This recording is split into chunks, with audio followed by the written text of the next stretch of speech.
All right, we are live. I'm going to wait a few seconds while I make sure that YouTube and StreamYard are talking to each other. Make sure that that's going on. Here we go. Oh, looks like they're talking, and yeah, all right. Welcome to the Rabyd Atheist. I'm your host, Ed Rabyd, a former pastor turned atheist, now a compassionate anti-theist. Um, Welcome to my channel. Today is Rapid Fire, where I will answer questions from the chat. So that's a good thing. Tend to be a little bit more lenient, although preaching is still forbidden. If you have questions and want to interact like in an actual conversation, I'm down with that. So we'll do that, but I'm not interested in being talked to. Let's talk with each other. If you're a theist, there's a difference, and you need to learn it. So, but before we get too far in, let's get a roll call. Cranky Elder God made it here first. Always nice when the Elder Gods pay us a visit. Fred is here. Let's see. Oh, Lyric, hey, you made it. And you're live again, too. Outstanding. And Katie's here. Pinworm's here. Anne Marie is here. John is here. Outstanding. Some of my favorite humans or elder gods or whatever you might be. But thanks for showing up. But today is where I ask all the burning questions. And Fred had a good one early on, because it illustrates kind of the absurdity of theology in general. And one of the problems that I dealt with as a theologian on a constant basis, and it's the question is, why would an omnipotent, omniscient God being need, desire to create anything? In other words, when every aspect of such an act is already known. And it's a really good question, because if you have all the power so you could have any need satisfied, any want satisfied, and you already know the outcome of any experiment you would try as a God, it would kind of make doing anything kind of pointless. This is why this is probably one of the strongest arguments against the omni God. The omni God is basically a theological concept that theologians put together. Like, you keep up in the ante. Well, my God has power over light and darkness. Well, my God has power over light and darkness and life and death. And so on and so forth. The qualities of a God keep getting added until you finally get to the ultimate conclusion that God has all power, he has all knowledge, he's everywhere present. He has a certain nature to his character, like he's all loving, or maybe not. Um, maybe the real God is more of a deistic God that has all the omni qualities but doesn't give a damn. So that could also be a possibility, but it's the nature of the question is why I became an open theist and moved away from the omni God. The God Yahweh and the God of the Old and New Testaments in Christianity is not an omnipotent God. He's not an omniscient God. He's not an omnipresent God either. Either you take what God says about himself literally, or you deny that and set it aside and come up with your own concept of God. And I, as an open theist, began to argue that the God that most theologians create is actually like idolatrous, because they created it in their own mind, but it's not based on the revelation of Scripture. That's how I was arguing in my last Christian days. It becomes, you have this issue at that point of the God of the Bible doesn't line up with the omni concept. Okay, like you have the God Yahweh saying to Abraham, I saw Mindshift he did a video on Abraham, and apparently it's caused all kinds of ruckus with Christians. Imagine that. One of the first videos on my channel is about Abraham and how I don't think he's a hero, like he's a nut job. It's that mentality that leads to Jonestown, and Mindshift did a really good job of bringing that out. And then today he released a video of his responses to some of the Christian responses. So I'm gonna have to watch that later. But yeah, because in that story, you can get rid of the omniscience of God in that story. We're only like a few chapters into the Bible, and God says this to Abraham, at the end, now I know that you won't withhold your son. Like he didn't know it before. Okay, so there goes omniscience, and we haven't even got through Genesis yet. God has trouble with iron chariots. Okay, like he can't defeat. Like there's something about iron, maybe he's a fae, like there's something that he can't deal with iron. The whole free will defense hinges on God either A, not having the power over human decisions, or B, him giving up his power. So it becomes all of these things, like omnipresence too. Like, is God omnipresent? Because in the Old Testament, it seems that there's a presence of God in a certain spot, time and space, and he's not as present in other places. So does he have varying degrees of presence or whatnot? And so the whole concept of the omni-God falls apart when you compare it to the Yahweh of Scripture. So to answer your question, I think that's why the omni-God falls apart, because if the omni-God was true, he wouldn't have any need to create, and he wouldn't need to run the experiment, so to speak, if he already knew the outcome. Like if he can already create the data without actually writing the experiment, yeah, sure. So, but yes. It's a good question. I was eating from the tree of knowledge, like hacking into God's Google account. No.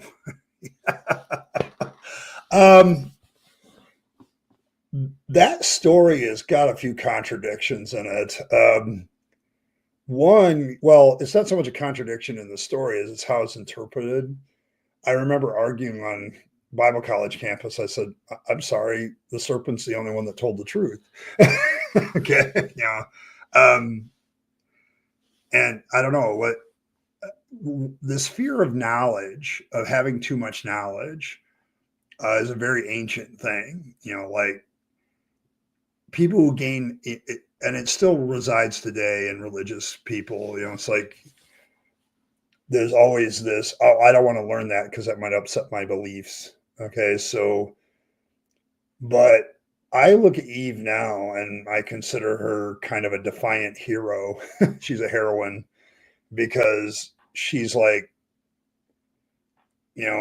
what's the problem here? Why does God not want us to have knowledge? And then she repents and, well, it doesn't really repent. She blames the snake and on the list goes. So yeah, I don't know. It's one of those cases where I look at a story in scripture and I go,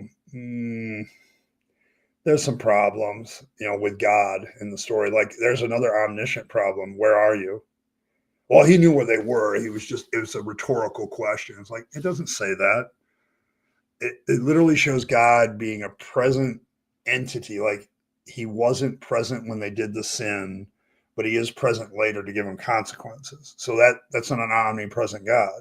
Okay. So, it's like the Yahweh God of Scripture is either part of a pantheon of gods and rises to the top, and we don't want to talk about the rest of them. So there's that. What is this? Who is this? Where am I? Who am I? Well, what this is, I don't know. It is what it is, Michael, because the chat makes it so. The all-powerful nature of chat seems to come up around here. So,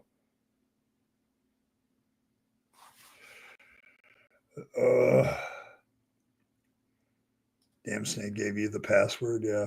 But all those questions, Michael, you'll have to answer for yourself. Who is this? I'm the Rabyd Atheist. Where am I? I don't know. I think you're in Germany somewhere. And who am I? Well, I don't know. I can't help you with that one. Yeah, I mean, well, you got it there, Cranky Elder God. That you had this Sumerian storm god, god of the hills, god of the Hebrews, that had this Platonic ideas of omniscience and stuff overlaid onto him. And that's been a cause of problems in theology ever since. So, an omni-God would not know how to live with others if he did not create the others. That's probably correct, too.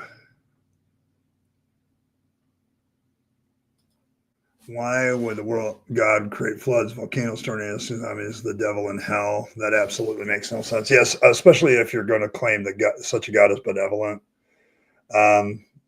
That's the other part of it. The all-loving part kind of falls away. The problem of evil argument still remains the strongest. I know a lot of pre-supper apologists try to dismiss it with, well, it's just the way it is. It's like they don't want to ask any deeper questions about the problem of evil. I remember I've dealt with several problem of evil arguments, and they always soft soap it. Like they always pick out the problem of evil argument that's the weakest.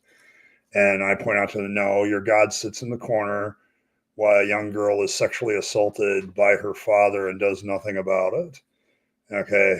And if I did that, I would be considered an evil SOB, but God does it all the time and gets away with it. So, and no God, that God would be perfect, and so he wouldn't have any desires. So, yeah, but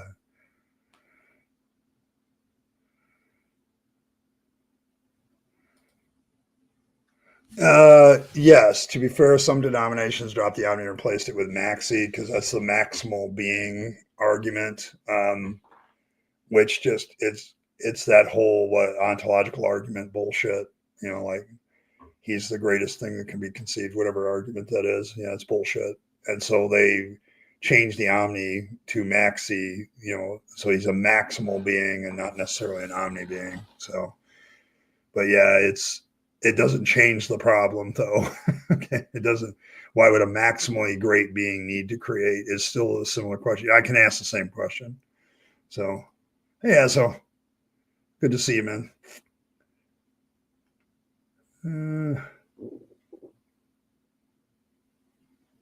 Let's see. The Bible being false is not proof that there is no all-knowing. Only the knowledge of the future would prove. Yeah, but that's still begs the question of then why creation then? If there is an omni being and we're going to postulate he's the creator, why create? The deistic God doesn't even seem to have omni qualities. Like he's a creator God. He has the power to create. He has the power to do things. Maybe he doesn't know everything. Maybe he's not omnipresent. But you could have that kind of thing. Depends on what you're talking about. If is it just me or I find it annoying that atheists won't attack other religions. Well, I will take them all. Okay. I deal with the religious concepts in general, which is what evidence do you have? What quality of falsifiability would you give to any religions? But yeah, that's been kind of a shoot us in the foot because, like, it's okay to go after Christianity, but it's not okay to go after Islam because then you're Islamophobic. And like a lot of us atheists have shot that down. Like, no, I don't see that. I think the reason they focus on the Abrahamic ones is those are the ones that tried to take over societies. Okay. And that's kind of, I don't know if it's a dead horse when you consider the America and the current state. Some will dodge Islam. I won't. I think it has the most bullshit origin story ever, and some of its morale. I just don't know enough about Islam. I know far more about Christianity than Islam, so that's kind of my thing. But yeah, I don't have a problem taking on Islam, and I haven't been called Islamophobic, but I'm sure the accusation would come. But it's not. I'm sorry, Islam is a religion. It's an idea. It's subject to scrutiny, attack, digest, criticism, lampooning, whatever. It's just people are afraid to do so because Islamic people tend to get violent when you attack their faith. So it's more of a fear factor, probably. So one thing I notice is theology tends to break when confronted by childlike curiosity. Yes, children ask very, very annoying questions, Kyle. Okay. When I was running Sunday school, it was the most annoying thing I had to deal with was kids asking questions. So there's that aspect of it. So um, but yeah, so it has that quality. Like kids will ask annoying questions about things, and when adults don't have really good answer, they say. So there's that. Uh, if you're referring to it as a dead horse in the sense that its ideas have been thoroughly debunked, sure. If you're saying that it doesn't have an influence and effect on society and isn't trying to take over certain aspects of society, I would say it's not a dead horse. There's like literally probably 100 million plus Christians in the United States alone. I would also say that Latin America is dominated by Catholicism or Pentecostalism. I mean, if you look at it only from a Western mind point of view, sure, in a sense, but Europe seems to be the only one that's breaking free of the religious influences. I'm certainly not seeing that in my own country, the United States. So,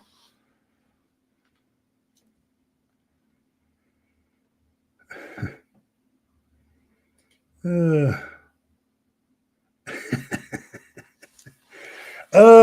I don't know about that. It was cobbled up by people who are very ignorant of a lot of things. Like, in order to write, you had to have some scholarship creds. Like, not a literacy, reading and writing back then was not high. What you had is a bunch of people that were like believing the stories just as much, and they were trying to put the Old Testament in particular is just like it's definitely cobbled together from other myths and other things and drawn together, and it's something that they don't want to deal with, but it does happen. I wouldn't say it was put together by shepherds, but the stories are about shepherds, and they're about people that these people had as ancestors. So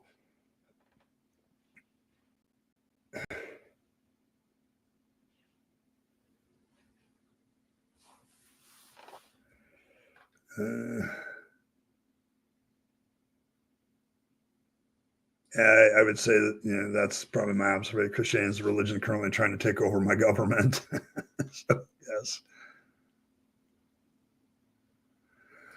Yeah, I think all knowing is kind of impossible because knowledge is, it's constantly changing and developing. The one thing that we have become as we gain more knowledge as a species, we tend to also fail to realize that each of us individually is becoming more and more ignorant as we go. So,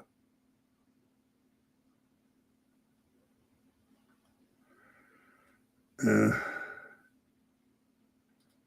Tasman attacked the Abrahamic God in general, which includes Islam. But yeah, I think the problem with when you look at American politics and Western politics, Christianity is the one that's still in our face. Um, Islam, not so much. Islam is more of a Middle Eastern African problem. Well, and India too. They're still fighting in India with the Hindus. So then you have, but other religions are not as like pervasive where I live. I think we tend to look at what is closest to us and what threatens us the most. And for an atheist in the Western world, it's definitely Christianity. So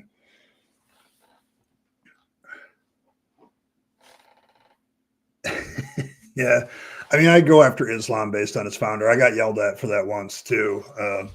Like Muhammad couldn't persuade people to his religion, so he basically gathered a theocratic gang and took over. The fact that Islam is represented by a moon symbol is the original pagan deity that he served. And then you have the whole bullshit story. I went into a cave where nobody could see me, met the archangel. I can't read. How do I know you can't read? You could be lying about that. Yeah, it, it just, it doesn't make any sense. And yet we literally have billions of people. Uh, why do I need epistemological authority? Why do you assume authority is necessary for anything? Authority just means that you genuflect to somebody else. Well, what does that mean? What to me, epistemology is about discovery and understanding of how knowledge works. Okay, it doesn't need an authority.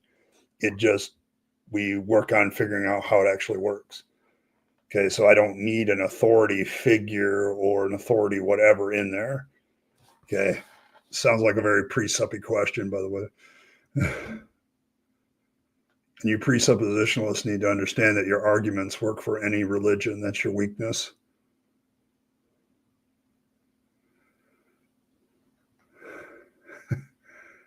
See, I was wondering what your thoughts are on a heavenly body would be like in heaven. I just assumed it'd be transformed, but not really sure what else would it look like. If you want me to do a biblical theology of it and what the Bible says about it, we're recognized for who we are in heaven, so we're still going to have some appearance like we did on earth, or there's some other way of recognition. A lot of people theorize that it would have been like Jesus's body that he showed to Thomas and things like that, that you still have some of your scars and wounds, but now there's no way of dying. And so that's not it. It kind of gets weird at that point, Alex, because my original theory was that I would still be who I was. God would reconstitute my body into what it was, but that doesn't make any sense because the dust in my body will become part of other people's bodies at some point. It's like, but yeah, it becomes a, I think the most theologians would look at like the way Jesus was, and that sort of thing. So, like he could come in and out of rooms but still had a physical form. But then Paul throws in the monkey wrench of it: soul to natural body, raise the spiritual body, so on and so forth. That sort of thing. It gets complicated when you do a theological understanding of what we would have been lying. Well, first of all, I create standards of falsifiability. I put it through rigorous testing. I would also make sure that I'm not the only one. It's not about my personal revelation. So your question's kind of invalid to me because I wouldn't base my epistemology on just my own personal revelation, because personal experience can be faulty because of the way the human brain works. Okay, because we assume things, our brain assumes things until proven otherwise. Just got a good knowledge of that from Captive Deaths tonight. But it's like we assume certain things are true until something happens. So it's important to get like something like the scientific method, where I hand off what I've discovered as a scientist to somebody else to test and see if I'm right. I don't deal with it on a personal revelatory level. That's just, honestly, that's kind of silly to assume. It's kind of hubris to assume that my own personal revelation is the one that's reliable.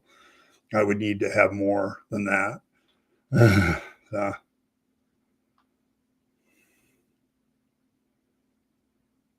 I don't justify it by my own personal revelation, and neither does Michael.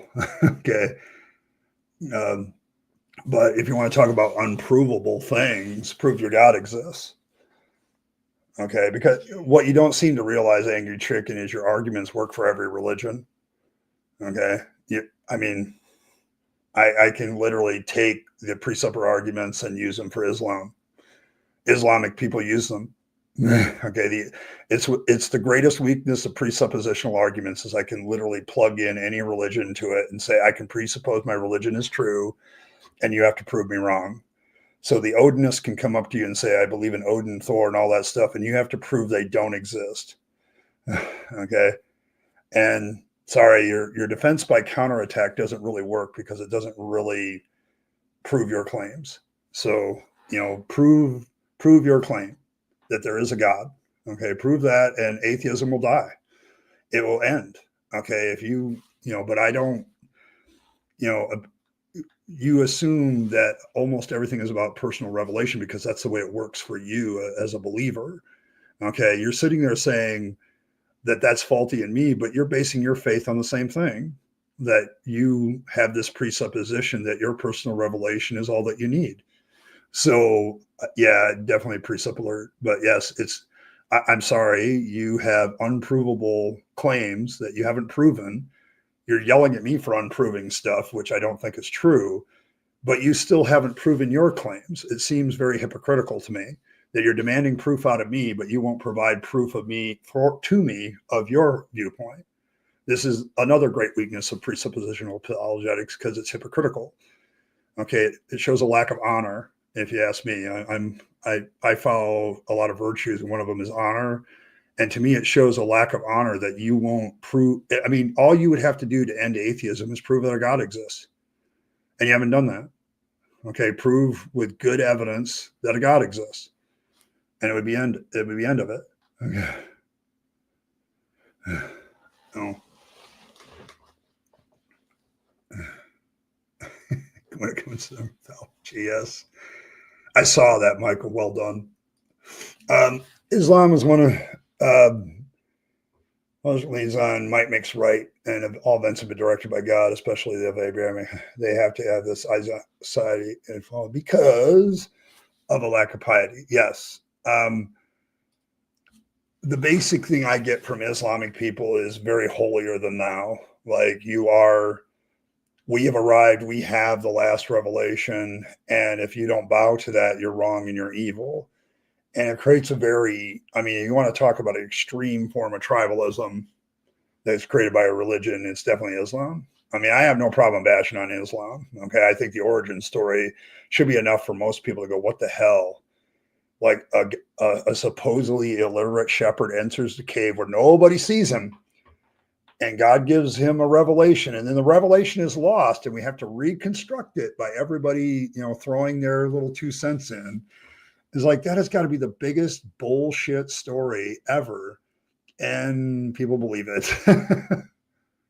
Yeah, a lot of Christians convert to Islam because Islam takes stronger stances than Christianity does today on certain issues. Like the trans issue is a big issue, LGBTQ issues. If you have this self-righteous attitude, Islam is perfect for you. So, yeah, I mean, Episcopal authority. I can't read word. I'm morally. Yeah. Sorry, Lyric.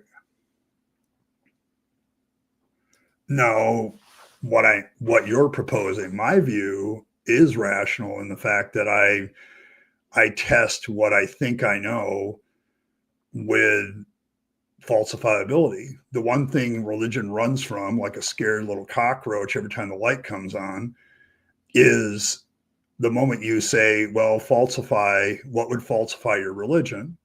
And they won't do it. Well, your claim's unfalsifiable. Sorry, there's a whole process by which human epistemology works.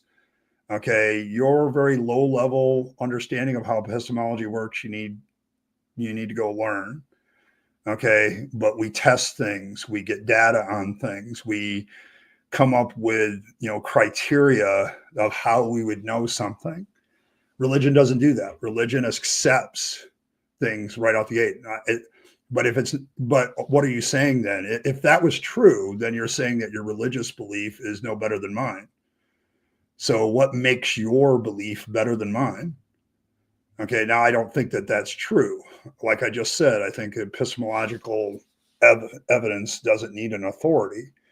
We have ways of doing things that verify whether something is true or not. And you guys ignore those things because it doesn't allow you to keep your precepts. Okay, that's your problem. Okay, but it's very dishonest to yourself, to be quite frank, to not test your own beliefs. Okay, so, but no, it's not the same. Okay, I think mine is much more rational because I won't just assume a claim is true. I will test it to see if it is true. When you say there is a God, you don't even bother to test that. So, what does a soul look like? I don't know. Okay. The existence of a soul, I would question even if there is such a thing.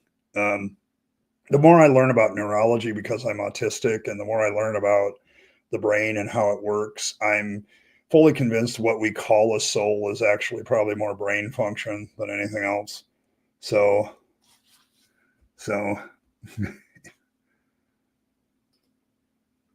slightly less impossible. There are, oh my gosh, uh, hundreds of explanations of heaven, different views of heaven. You know, seventh heaven is based on an idea of seven layers of heaven, based on merit. Um, it's funny because the way I've heard that one explained, it's very much like you live your life as a Christian, and it becomes a caste system in the afterlife. How well you did. If you were really devoted, you get to be up the upper class caste in heaven, and so on. So it's all good for everybody, but still. Let's see, way back during the rise of the mind, there was also an idea that was sent by God as punishment, which is one of the reasons papal leadership wouldn't send aid to Eastern Europe. Yes.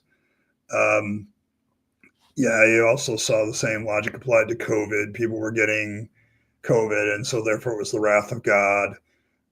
This actually crossed religions. Like, I think all the Abrahamic religions had fundamentalist elements that had that idea. Like, it was all the scourge of God and all that sort of thing.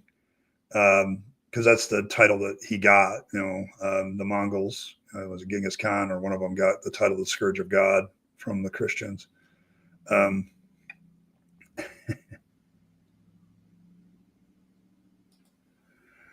uh,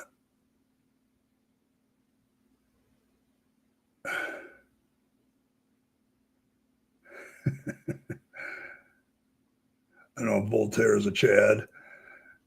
He's kind of the basis for freedom of religion would be better. Hey, Bridge of the Divide, good to see you, man.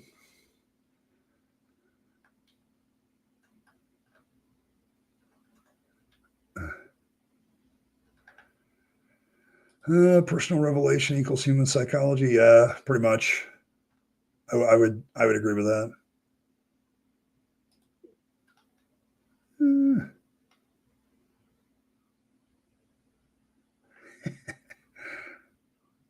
to complain in a peevish or irritating way is whinge. Okay. I learned something. It's like how I learned the word kibitz. Was watching Batman, the old original series. I think it's either Batman or somebody that says quit kibitzing. And I'm like, what the hell is kibitz? And I looked it up. It's offering unwanted or unsolicited advice. Yes. Oh, hey, Ashura. Yeah, I'm having a good day. Uh, I've had my seems like extremely visit by the pre-supper who keeps asking questions that only a pre-supper would ask. So, but there's that.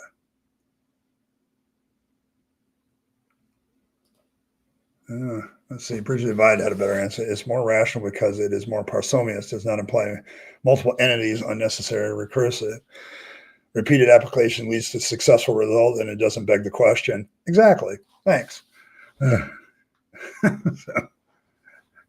the soul is all about rhythm. Okay, yeah, that's the one kind of soul I do believe in is the music form. And yes, that's in my playlist somewhere. There's a few soul songs, I'm sure. Let's see. I think when people talk about the soul, it is those happy neurotransmitters surging. It feels euphoric, giving an otherworldly feeling. Yes. Actually, guys, if you get a chance, Captive Desk was doing a live stream, and he had one of his guests talking about this very thing, that a lot of what we see as out of body experiences or NDEs is part of how the brain functions normally gets short circuited. Okay. And so it's not something that reliable that you can depend on. And so, we walk around in our brain, our senses in our brain constantly assume the normal until something impresses us that it's abnormal. Like you walk into your kitchen, what you see in your kitchen is already expected, unless it's unexpected, like suddenly there's a fire at the stove, then that registers, and then you do something about that. It becomes fight or flight because it isn't the norm. And that's how our brain works. So when we don't have a normal experience, we have a tendency to like interpret it in a different way. And so if you have like a weird emotional experience, you can interpret that as a spiritual thing. So, but yeah, it was a good little discussion there. I'm going to have to go back and look. I've got so many things to do. Yeah, I don't really think most religions have a logical explanation, so kind of done with them. Canadians say theocracy is voted down. The wrath of God was applied to the Babylonians destroying Jerusalem. Yeah, I suppose that's true.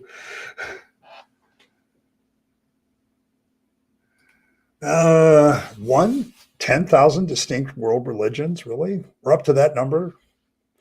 And that probably doesn't include all the offshoot nonsensical cults that come out of them, or cults that are just really weird and aren't big enough to merit a Google search. I'm sure they don't do the family of 6 that has their own beliefs in their living room. Hey, Kyle, good to see you, man.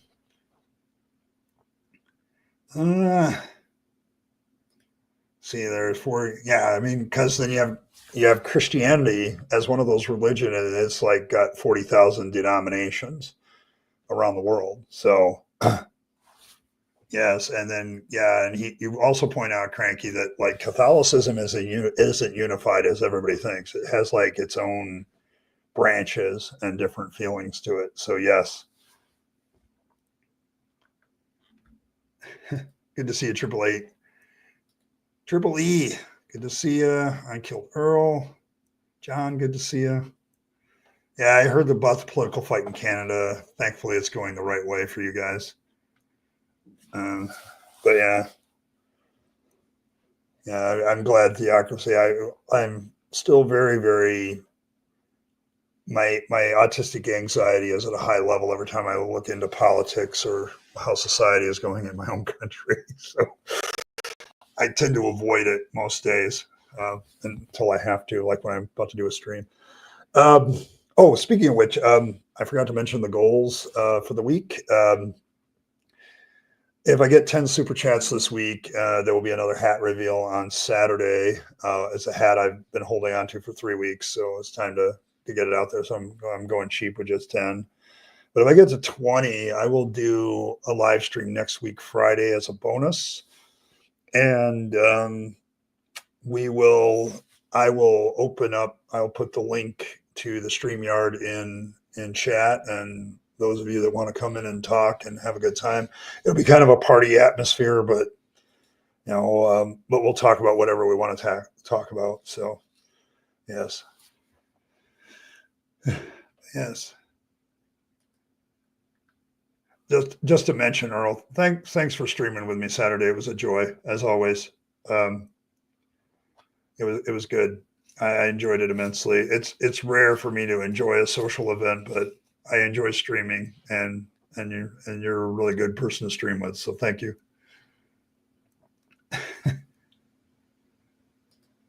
Opus Dei are a bunch of sick just okay. I'm now insatiably curious, Katie. Who are Opus Dei? I've never heard. It's not surprising that I haven't heard of a denomination or a sect of Christianity or any of that stuff because there's so many. It's hard enough to keep track of the mainline ones. So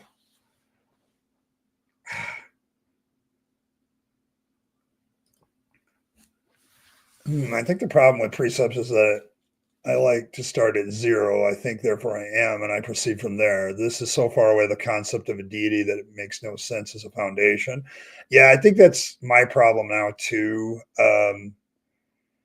I spent a lot of time trying to make deity my foundation, but now it's like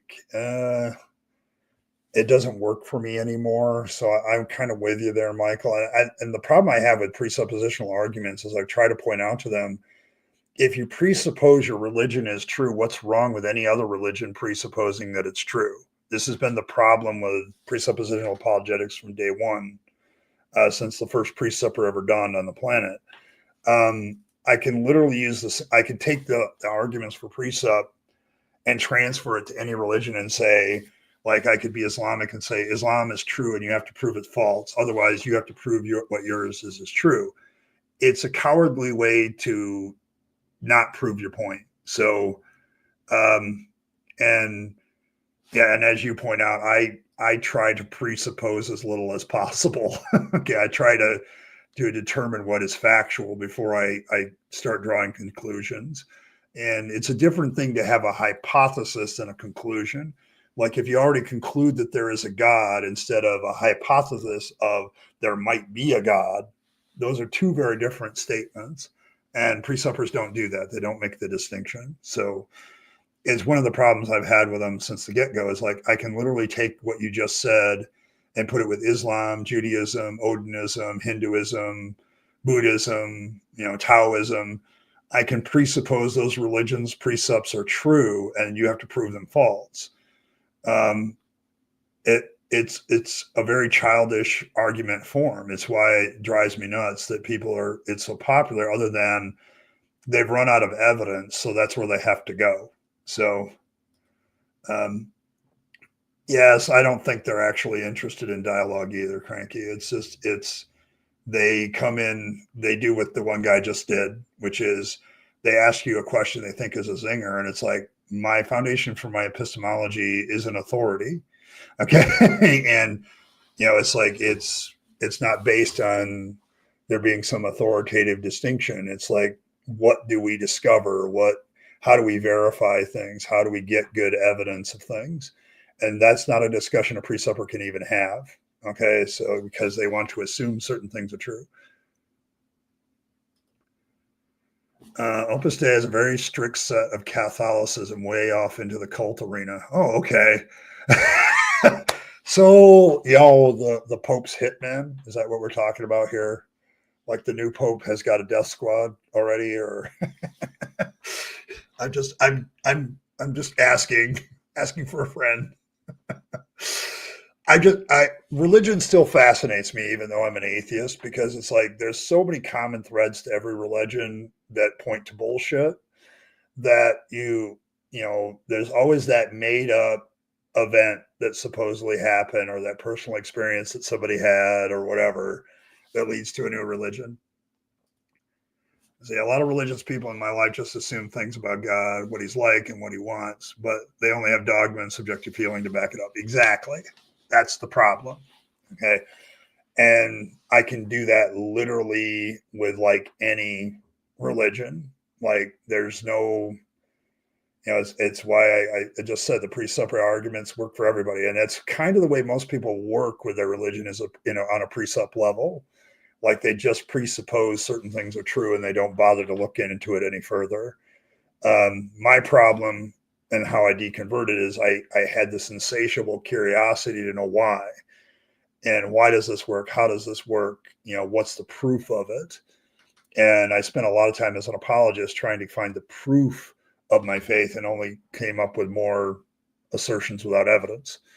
And that became the ultimate downfall of my faith. So I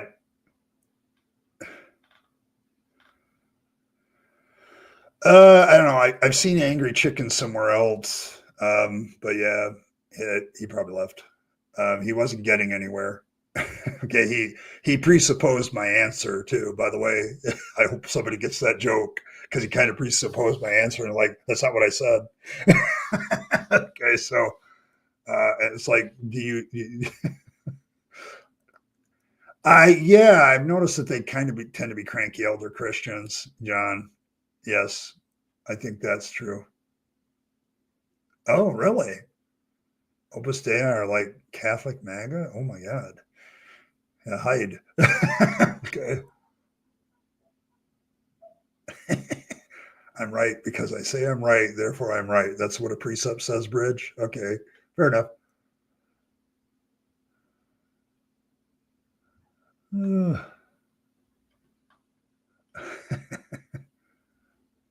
They're into self-flagellation, like stuff that hasn't been around since the Middle Ages. Holy shit. No, because I remember a long time ago, there was a live action version of The Hunchback of Notre Dame that appeared on either TBS or TNT. I couldn't remember, that they had made. And I remember me and my friend having a discussion about it, because you'd have the main characters like got this whip that he's whipping his back with, his own back with. And it's like, what the hell? Why can't they just, my friend's like, why can't they just, go jerk off or something? But yeah, it's like this whole idea of mortifying the flesh so that the spirit can live. I mean, you want to talk about something that is a real problem and why a religion should disappear. There's one of them.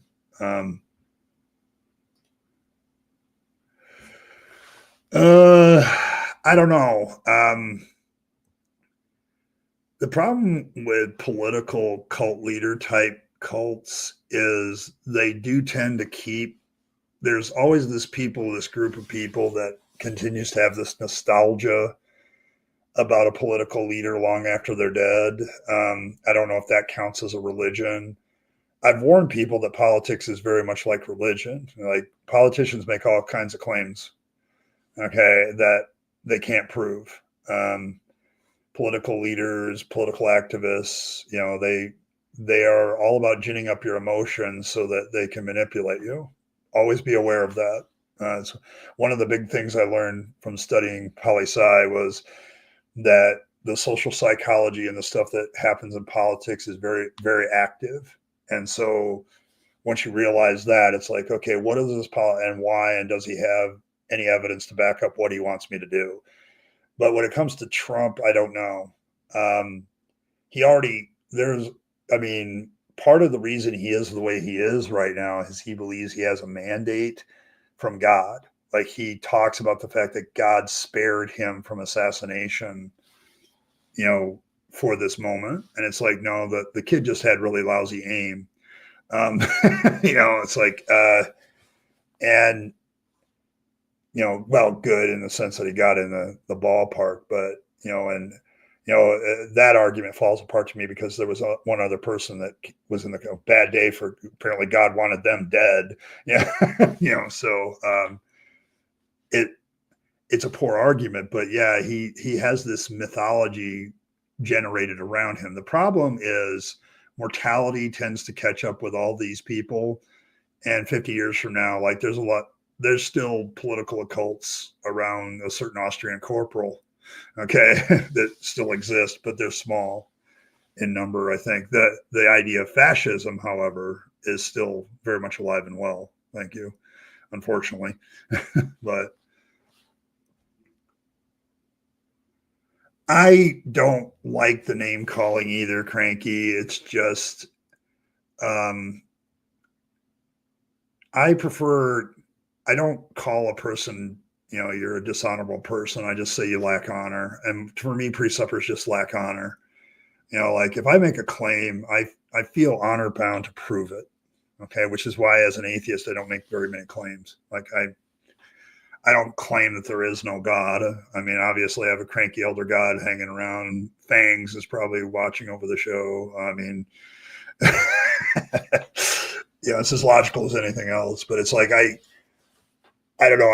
I'm going to be on Godless Granny in a couple weeks. And I think that's one of the things I want to talk about is the rhetoric of how do we persuade people.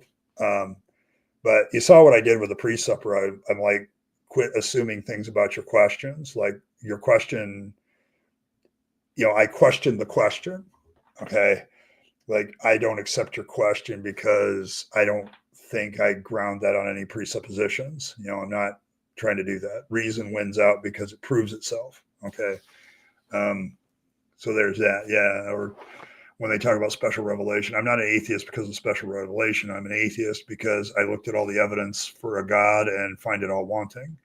So it's not good evidence. It's bad evidence or no evidence actually at all. So yeah, I get what you're saying though, but I have very little respect for them because they lack honor.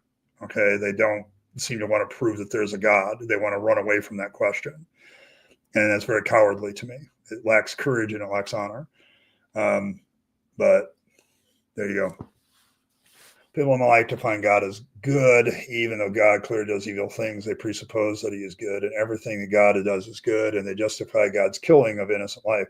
Yeah, I was talking about, like, mine shifted a video a couple days ago about Abraham and would you kill your child if God asked you to do it? And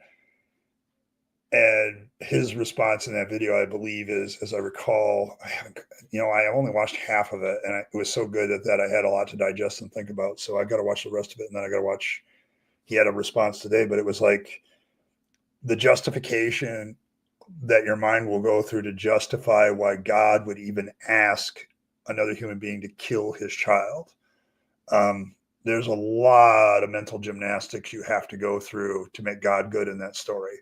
And I get exactly what you're saying, but it's why a lot of churches have that. They'll have that statement every time during liturgy. God is good all the time, God is good.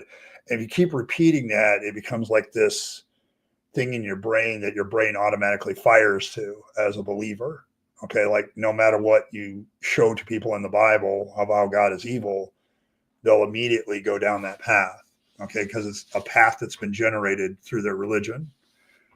And so it takes a while for them to pull out of that. That's why I think patience is really a necessity if you're an atheist. I just don't, it pushes us. It wouldn't be so bad if it's just that, like, they'll come on here and call me, they'll say I lack morality or a foundation for morality. That's not true. I have a foundation for morality. It's just not what you would use.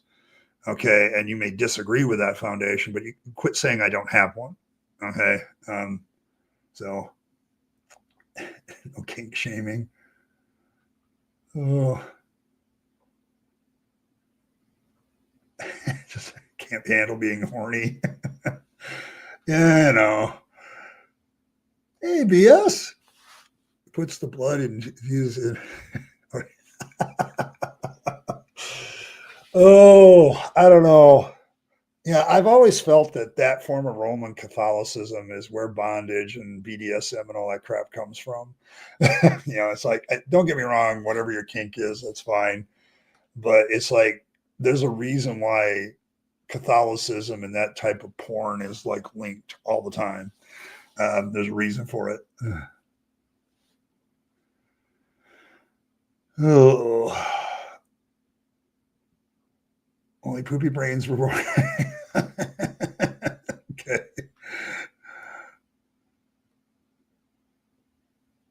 Yeah, it's not, might doesn't make right when it comes to killing the innocent. There's other things to consider. So,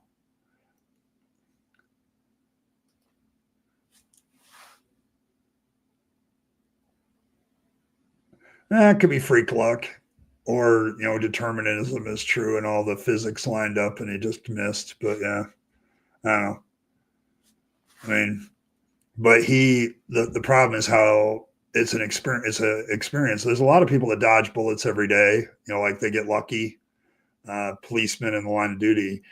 But they don't chalk it up to divine intervention, as called them to be president of the United States or something.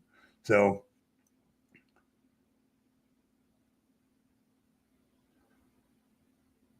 I have another one for you, Bridge. One of my favorites. I think it might be Samuel Clemens. Like, statesmen are dead politicians, so yes, we need more statesmen. so, yeah. Okay. I don't know. I don't know what to do with your name or that statement.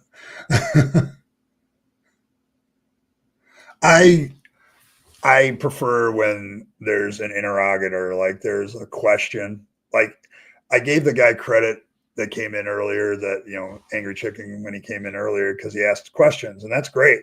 Please, thanks for asking questions but the assumptions behind your questions you need to justify first. Okay. So there's that. Oh man. See, I gotta save this stuff that you guys send me. Oh, the Da Vinci Code? Yes. Yeah, I remember there was crap like that. But yeah, there was a line in some of that stuff.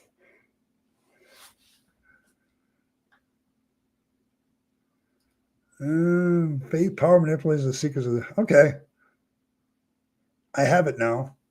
So I'm sure if I just type in Opus Dei, it'll come up. But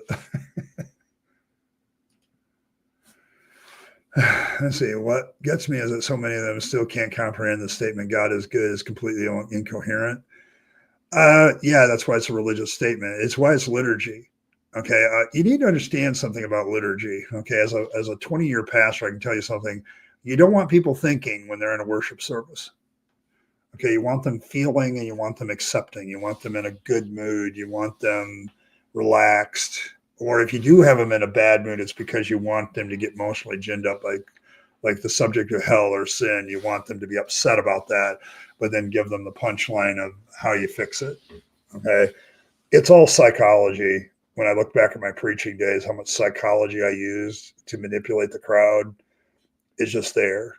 Okay, public speaking is a necessary thing in our society, but it's like being an ethical public speaker, that's a challenge. That's the challenge to me. So,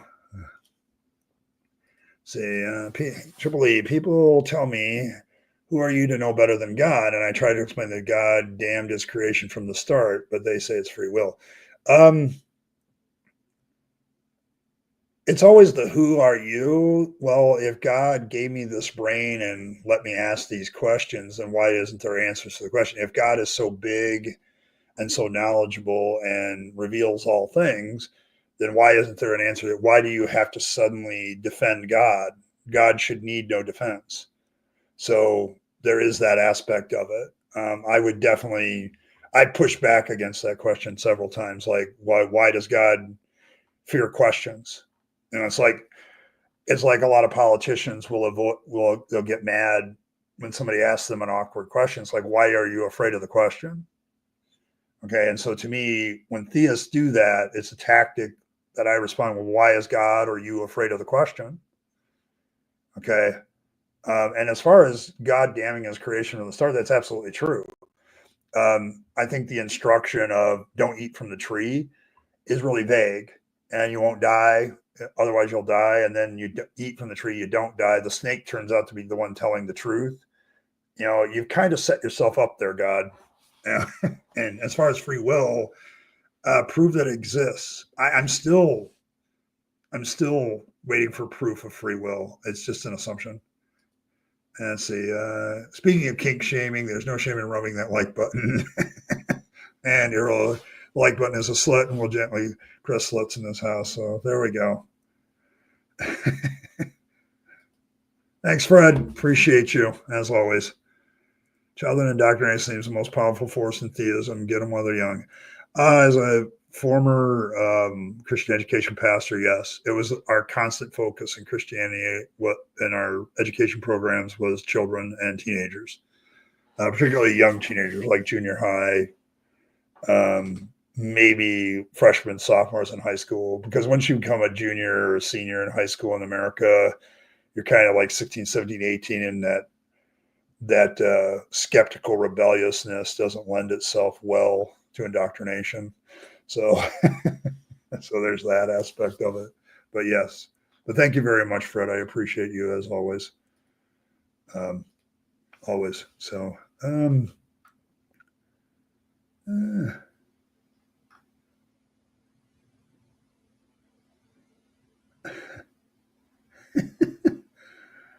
oh, I was going to provide the evidence for free will, but now I don't want it anymore. Well, I think I like Christopher Hitchens' answer to that one. Do you believe in free will? Well, I have no choice but to believe it, don't I? It's like, but yeah. Yes, God was an adult handing out toddlers a fork and telling them not to stick it into a wall socket. And it's like, does the toddler have the ability to understand all the things involved in that? No. Adam and Eve, for all they might have been, were newborn babes when it came to making moral decisions. Okay, if I take the story literally, then they're in a position where they don't really know how to engage them. And if they don't have the knowledge of good and evil ahead of time, they wouldn't have an understanding of bad or good consequences as a result of good or evil action. So the story doesn't make sense from that point of view right there. It's like they must have had some innate understanding what good and evil was in order to engage the question of whether it was right to obey or disobey God. So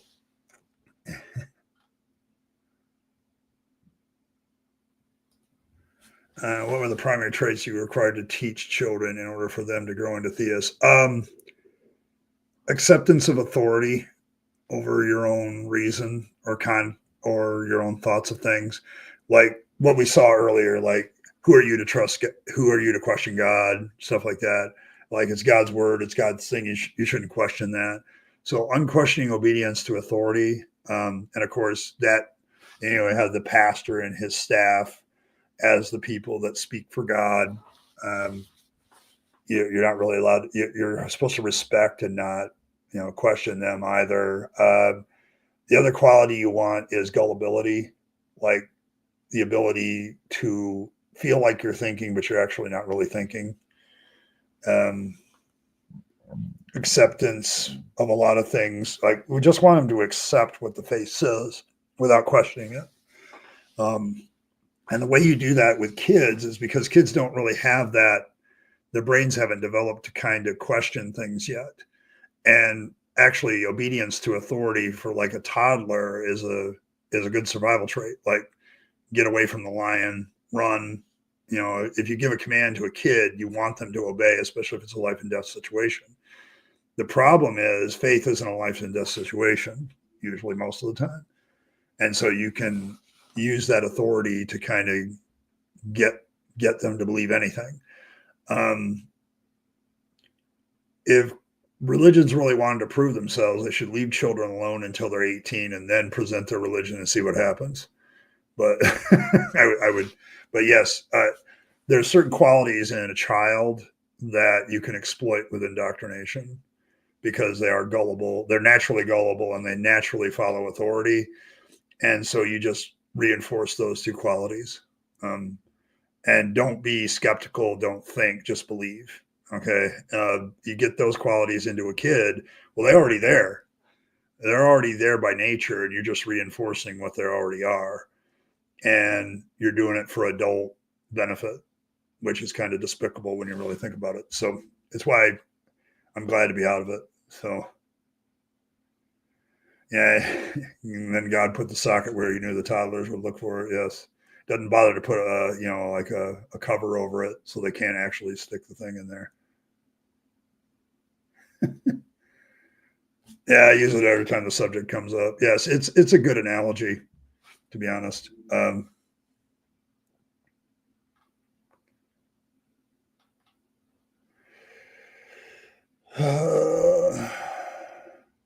Yes, we do not give children the time to learn how to live. I would rather let kids play with each other and learn from each other and just leave them in a protected environment. They might learn more. We adults always have agendas, and suspending our agendas to just let a kid develop is the toughest thing that we adults do. So it's one of your earliest memories. Oh, Earl. Yeah. Oh. Show too great a readiness to believe things. Yes. You want to reinforce credulousness, like that. You want to just have them believe things without being presented evidence. And that's it. Hey, Dave. I saw the part of your stream earlier today where they did the little lecture on the human brain, and the guy brought up his stylus and everything. That was cool. But yeah, it's like I've kind of used that a couple times today, but it's like it was good stuff. Unfortunately, I had to leave. All hail toast. It's good stuff. At least that part of the stream was good stuff. I don't know if the rest of it devolved, but like mine do.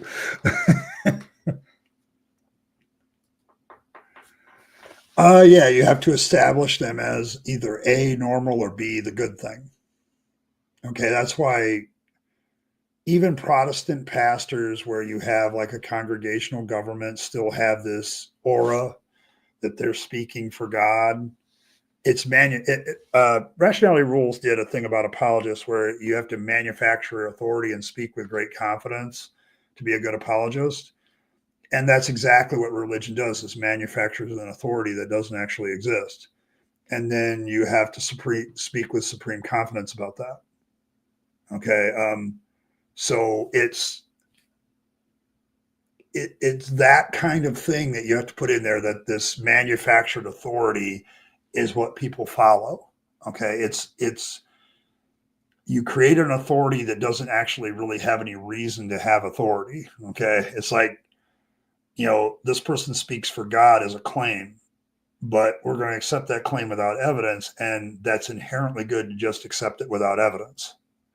So you're getting it, Kyle. That's probably the key of indoctrination, because it's either accept the preacher, the priest, priestess, or it's accept the holy book, or both, okay, as the authority. So,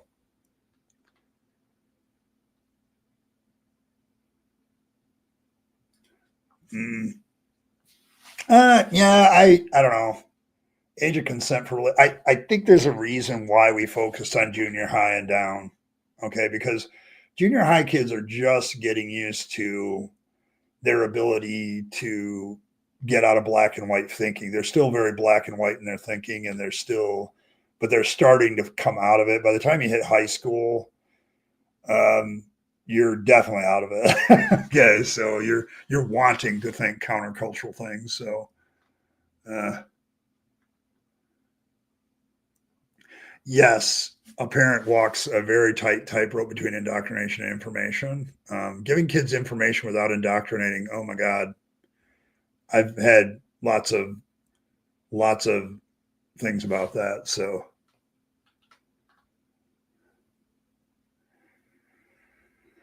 when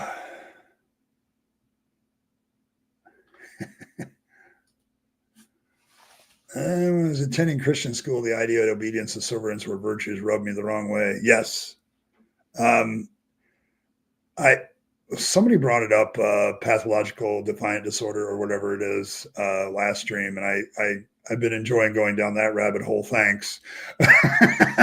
um, but I'm beginning to think that I have some sense of that. I don't like being like, during my married life, when my wife would tell me to do something, it was the last thing I wanted to do, kind of thing.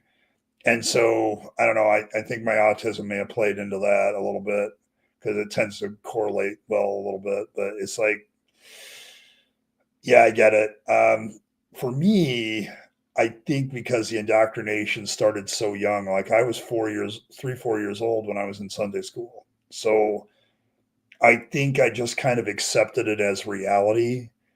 And I'm living proof of how child indoctrination can keep you somewhere, but your conditions, such as like autistic people, do have a high rate of atheism because they are very concrete. They want evidence. Um, and so, yeah, I can see where later on in life I would kind of pull away from that. Like, I didn't really intellectually think that anything was true for a long time before I emotionally gave up the faith. It's like I tell people, it was emotional stuff. There's no such thing as objective morality. And when you demonstrate there is, then we can have a discussion. Until then, because all morality relates to some mind thinking of it. There's no necessity for human morality without humans. So, sorry. Another assertion without evidence.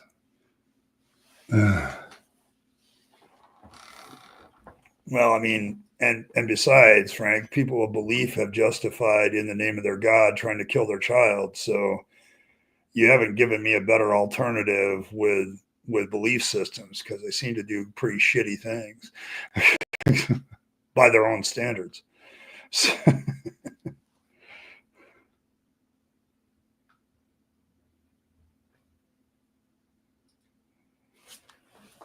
yeah, but that's why should I even engage that question of whether it's a better society if I don't have proof that objective morality exists? I think we need to start with A first before we go to B.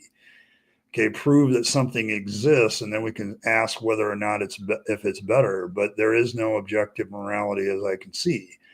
Even divine command theory is subject to the divine entity that gives it, so it's still subjective.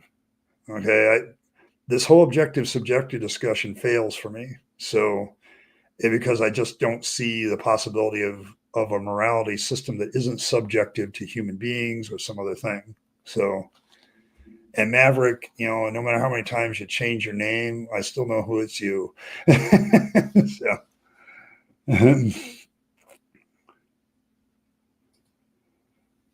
yeah, I mean, good morality is still a value judgment. Okay, good for who? I mean, we can use the lion gazelle analogy. If a lion kills the gazelle from a morally point of view, the gazelle thinks that's bad morality, but the lion needs to eat, and its cubs need to eat. So, what are you talking about? So,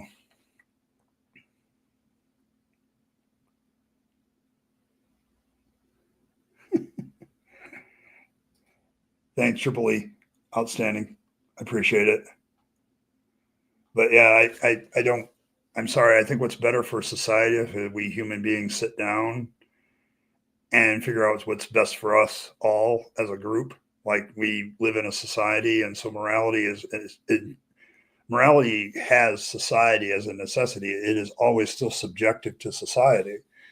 Okay, this is why Christians have changed their morality on a lot of topics over the years that their Bible doesn't support, because they've had to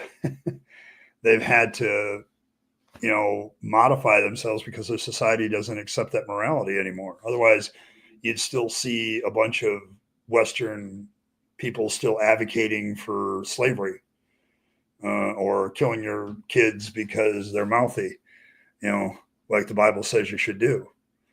On and on the list goes. Okay, like no matter what you get, you have this subjective value judgment, and things are constantly evolving and changing. Morality is an evolving process. I know, like, people don't like to think of it that way. They want this hardcore whatever, and it just doesn't happen. So,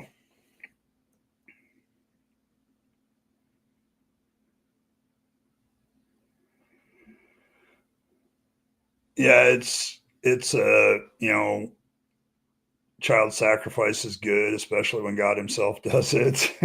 So, yeah, I mean, that's the whole motive of Christianity, isn't it? The whole Abrahamic Jesus dying on the cross thing is a theme, isn't it? Like it seems like he'd come up with a better, more loving way to redeem mankind from their evilness, but I don't think though. So there's that.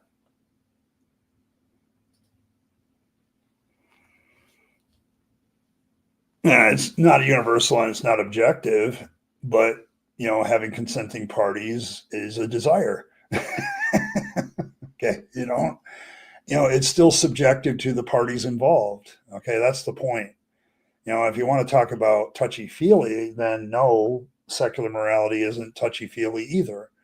Okay, because we use our reason when we talk about morality. We use economic systems. There's a whole toolbox of things that goes into secular morality. Okay, now you may disagree as a theist with those, but it doesn't change the fact that there's far more to the basis of secular morality than just our feelings. Okay, and whenever a preceptor wants to devolve it down to feelings, or some theist wants to devolve it down to feelings, that's just not true. Okay, and I'm not going to assume something that I don't see facts and evidence for. Okay, no, I wouldn't say that. I think subjectivity has a lot of advantages, because if we discover like a certain human behavior actually causes harm that was unintended to another group of people, then we can adjust it, because we can consider the subjective relationships between those groups of human beings, and we can adjust our morality accordingly. That's a strength, not a weakness. To have this objective standard that never changes despite changing information and changing knowledge, that's not a benefit. That's just stubbornness. That's just You know, it's what religion has done to society for years. It's like you try to keep these moral codes that are Iron Age or worse, and because they worked back then, but they don't work today because we've realized a lot of them have unintended consequences. I'm sorry, subjective, looking at it from a subjective point of view of interrelationships between people gives you the advantage of saying, oh, I didn't realize this action or behavior hurt this group of people. What can we do to mitigate that?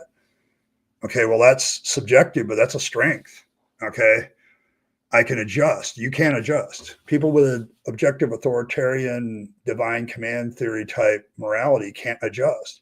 If they do adjust, then they're just not being honest about the Bible. The Bible clearly supports slavery. So every theist that's a Christian, the Abrahamic religion, should be in support of slavery.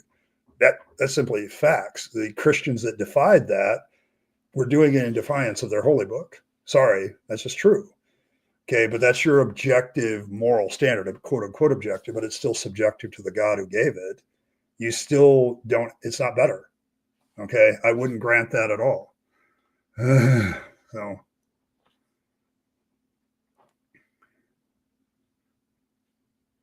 maybe no Christian does, but then they're not following their book because it's a child sacrifice. The whole thing is built on a child sacrifice, that the Son of God was sacrificed to God, the Father, in order to appease his wrath, is a central element of Christianity.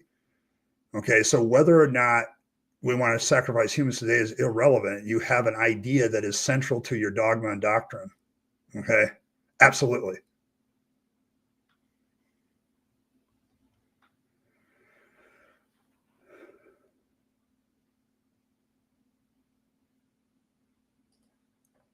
I never got it how to appeal to libertarians. I don't know. It depends on the libertarian. I'm a libertarian, so in large respect. So, and I've been that longer than anything else. But yeah, there's nothing in the Bible that matches either A, democracy, or B, freedom. Everything in government in the Bible is either a theocracy ruled by a group of people following God or God himself. Okay, there is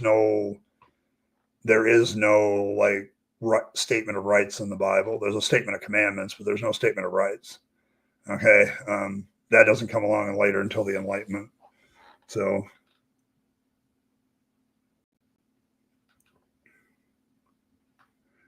no kidding. Well, I already know who Maverick is. Okay, I've debated whether to just time him out immediately, but this is rapid fire, so I'm a little bit more open. And he's demonstrating, he's hanging himself, whether he realizes it or not, on a regular basis. So.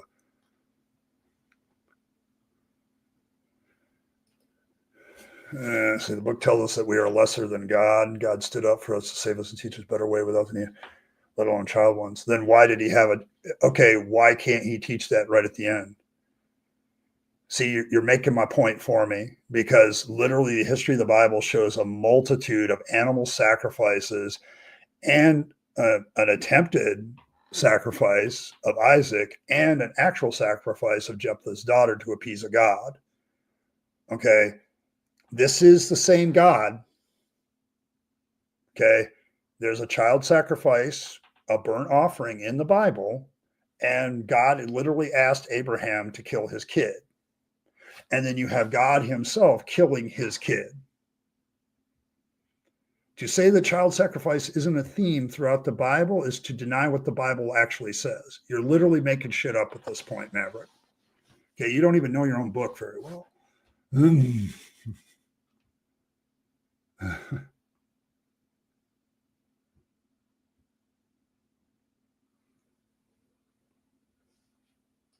It's not a travesty. I'm sorry. I can still say murder is bad, but I can also differentiate murder one, murder two, manslaughter, reckless endangerment. The fact that we're very nuanced in our understanding of killing tells us that we have a better understanding of it than Yahweh. Okay.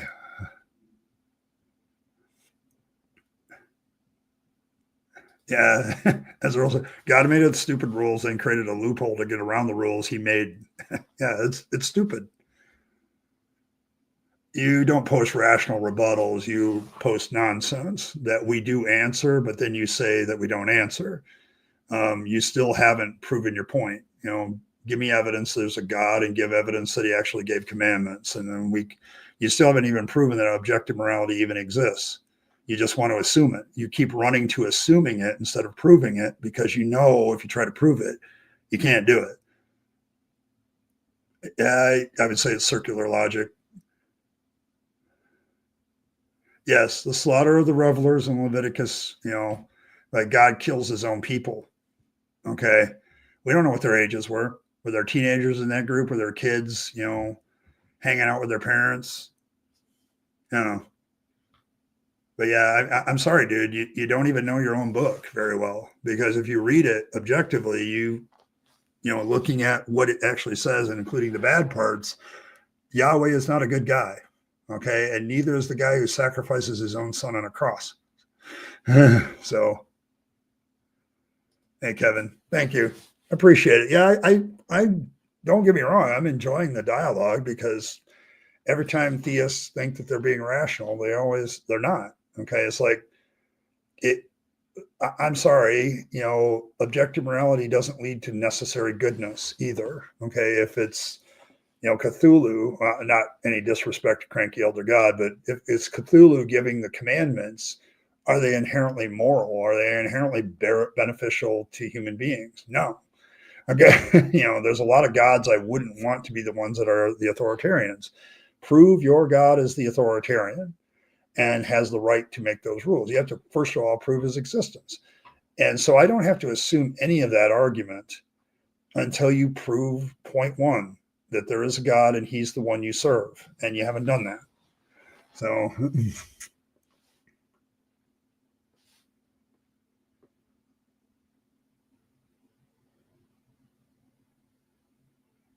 I would say that because it causes measurable harm to the person that is sexually assaulted, that we can conclude it's wrong.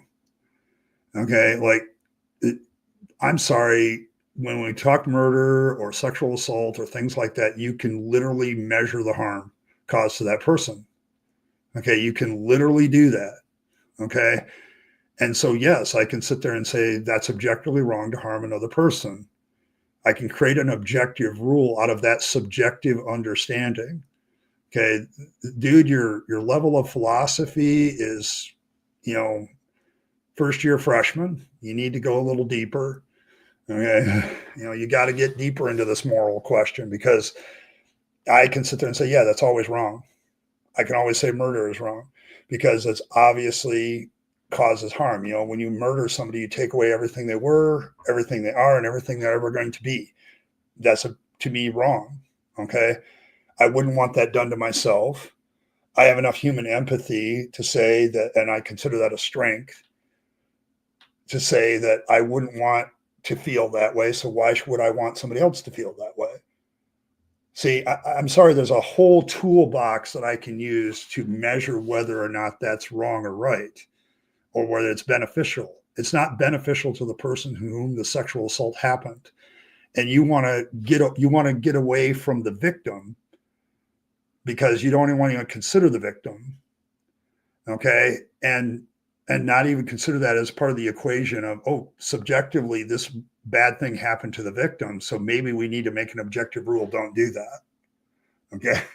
This isn't hard. Yeah, we're coming. I'll count that as 3. I think Triple E gives one.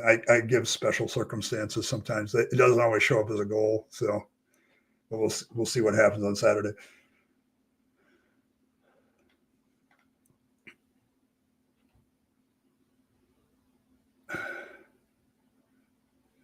Yeah, so what? But that doesn't, none of that, what you said there, okay, can we agree that certain ethical actions are objectively better than others? I can say that they are, no, because you're using the word better, and better is a subjective word. Okay, it's a value judgment, which is subjective. You just don't want to accept that morality is subjective. Okay, it is, and that's not a weakness, it's a strength. Okay. because the moment you use that word better in that statement, we're in the subjective value judgment realm at that point. We're not in objective anything at that point. Okay.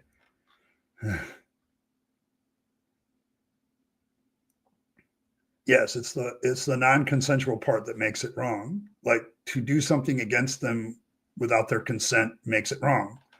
Okay. Taking somebody's stuff without their consent is wrong. Okay. Because it's all about, we get to the idea of consent, of what's mutually beneficial. Reciprocity comes into this. There's a whole packle of stuff that comes into morality, and it doesn't have a flippant thing to do with something objective. Okay.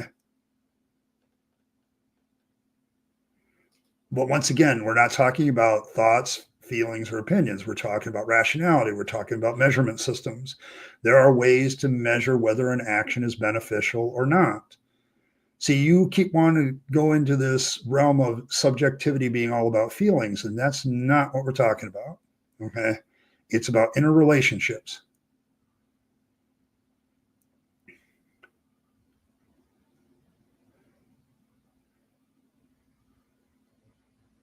Not necessarily. It's not about intentions. Okay. Somebody can intend something to be evil and it turn out to be good. Okay. They're trying to do something harmful to somebody. In the process, they end up doing something good for somebody else. Okay. So intentions are irrelevant in our assessment of harm or good or evil, because the person can have good intentions and do something bad. Intentions and morality are not the first consideration. Yeah.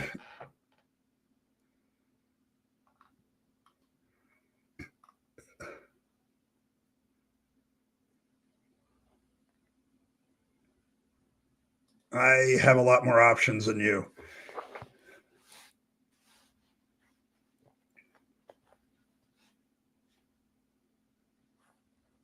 I absolutely have the right to show why somebody is wrong about their morality. I can use a lot of different tools to do so. If they think an action is good and I can demonstrate, no, it actually causes harm to something else, I absolutely can do that. That's an assertion by you that's completely false. Okay. It's that continued theist mentality of you can't be moral without a God. Okay. Which you still haven't proven. Okay. You still haven't proven that. Okay, but yes, I absolutely can rationally look at a situation and say, this person said I was doing this for good to the person. I'm saying, no, this actually did harm to the person. I can demonstrate how it did harm to that person. I absolutely have that option. That's a complete falsity right there, Maverick. Society doesn't need clarity. That's your assumption. Nor do I think it always wants it. Sure, we seek for better solutions, but that's not always clear. Yeah. Like, as Earl says, what bias? Show me. Okay.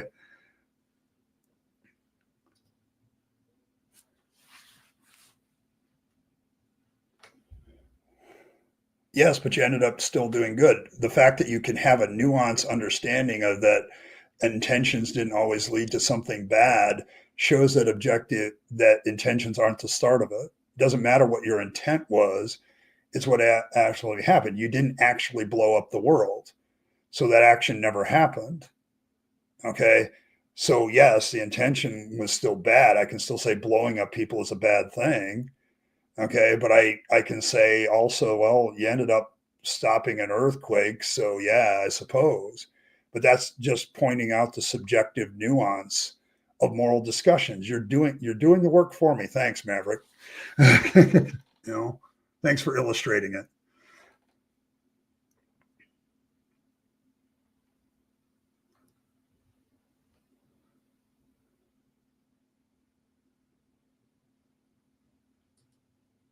Well, do so.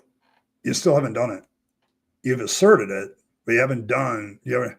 Successful societies don't necessarily need beliefs. If that's the case, then you need to start explaining to me some countries in Europe right now, because their religiosity is at an all-time low, and yet they are happier, they have less crime, on and on the list goes. If religion and belief is so necessary for successful societies, why do some societies defy this? Yeah, exactly, but it doesn't. Yeah. No, we don't need that clarity. We need a debate. In fact, what you've demonstrated is a debate about abortion may actually lead to clarity. Like, I don't need that clarity. Okay, the moral question there is which is most beneficial, which is better.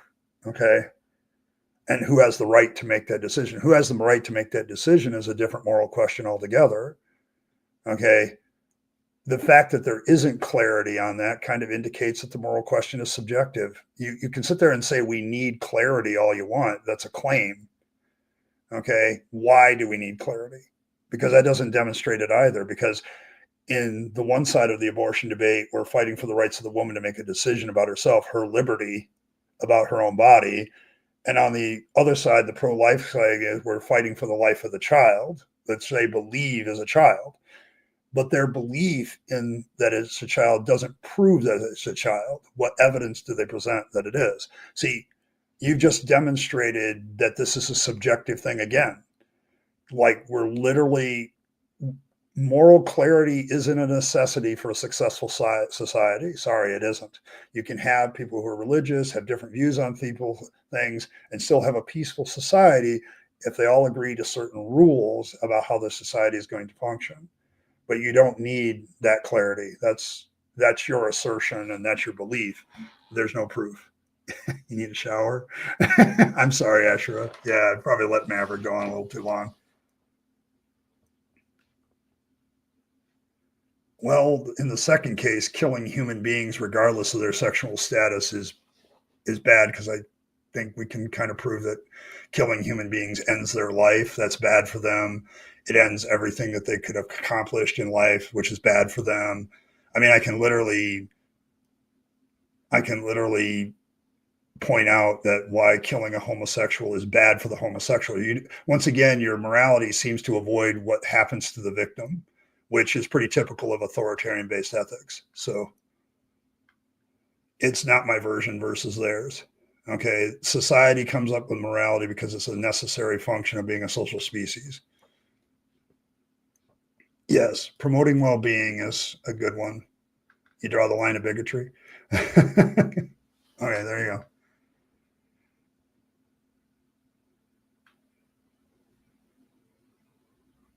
Yes, what metric are you basing that on, that somehow religion makes it better for society? I don't know what the measurement tool would be. That seems very subjective and opinion based. Okay, like, it's a very subjective opinion that it makes it better for society, and I'm trying to point that out, but yeah, okay. All right.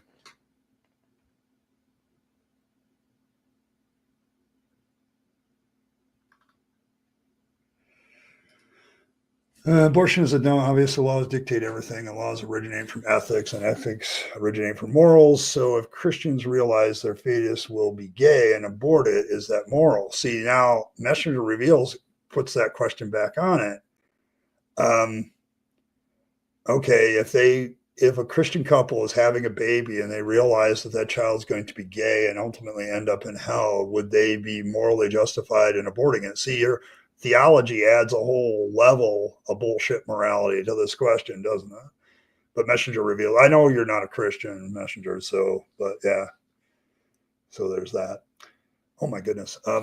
Well, folks, this discussion is really, really getting good, but I am going to have to break it off because I have to get ready for work. So thanks everybody for the discussions. Appreciate it all.